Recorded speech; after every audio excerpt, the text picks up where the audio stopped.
ఓం నమో వెంకటేశాయ. నేను ఎప్పటినుంచో తిరుమలకి వెళ్ళాలనుకుంటున్నాను. నాకు లాస్ట్ మంత్ అయితే కుదిరింది. ఈ వీడియో అయితే కొంచెం లేట్‌గా పోస్ట్ చేస్తున్నాను. ఇదైతే అలిపిరి దగ్గర స్టార్టింగ్‌లో. ఇక్కడైతే మనం భక్తులని కాలినడకన వెళ్ళడం చూడొచ్చు. కాలినడకన వెళ్తే చాలా బాగుంటుంది విత్ ఫ్రెండ్స్ అండ్ సిబ్లింగ్స్.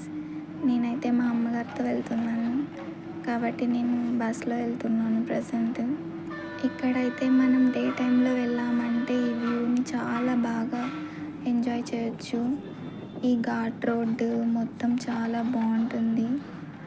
ఎన్నిసార్లు వెళ్ళినా మళ్ళీ మళ్ళీ వెళ్ళాలనిపించే ప్లేస్ ఏదైనా ఉందంటే అది నాకైతే తిరుమలనే. శ్రీవారి అనుగ్రహం ఉంటేనే మనం తిరుమలకి అయితే వెళ్ళగలం, ఆయన దర్శనాన్ని అయితే చేసుకోగలము.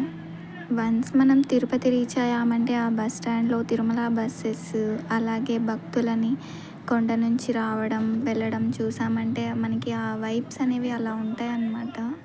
వన్స్ అలిపిరి వచ్చామంటే ఇంకా చెప్పనక్కర్లేదు, అంత మంచిగా ఉంటుంది. ఇదైతే తిరుమల ఎంట్రన్స్లో.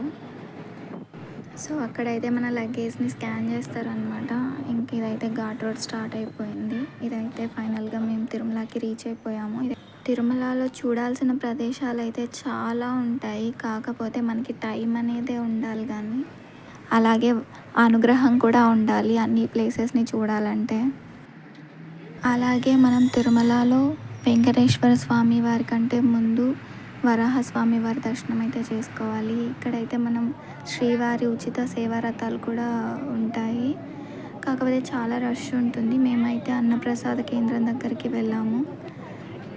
ఇక్కడైతే మనకి ప్రతిరోజు అన్నదానం చేస్తారు. నాకైతే ఈసారి ఇక్కడ అన్నప్రసాదం భాగ్యం అయితే లభించింది.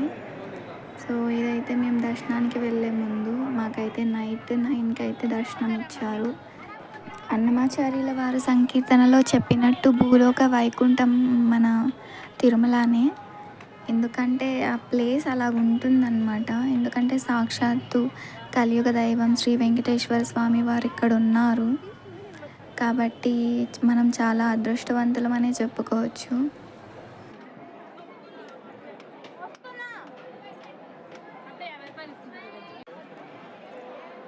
ఫైనల్గా మేము దర్శనం చేసుకొని షాపింగ్ చేసి రూమ్కి అయితే వెళ్ళిపోయాము.